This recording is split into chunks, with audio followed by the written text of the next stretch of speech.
According to Boroko Fire Station officers, the fire started late yesterday afternoon at a fast food outlet. Firemen were able to control the fire from spreading, but a second fire started this morning.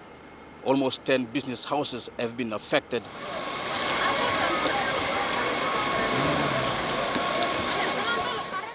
Four buildings done, but almost 80 businesses affected. They're gone. All employees losing work, all staff, all businesses, all people are losing. Planting something. The Boroko Fire Station, a block away, responded positively but could not control the blaze as the fire spread to other buildings.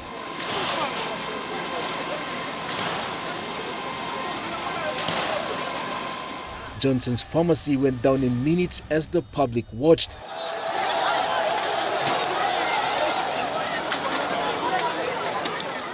Boroko Station Commander Superintendent Leo Ovia said low water pressure within the area didn't help.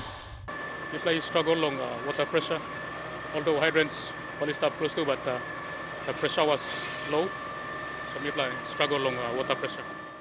As the blaze continued to other business houses, the public took advantage in looting the shops. Security guards were left helpless as the looting mob outnumbered them.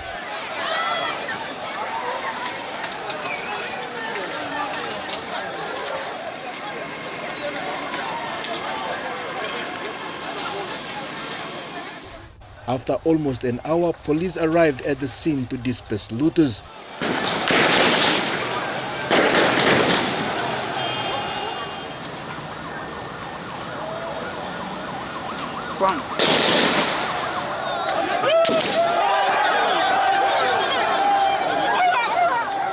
Things happen like this. Police supposed to patrol 24 hours and monitoring this property alone. And police is up close to here. Other business houses within the area were closed. The fire service is still establishing the cause of the fire with investigations to begin soon.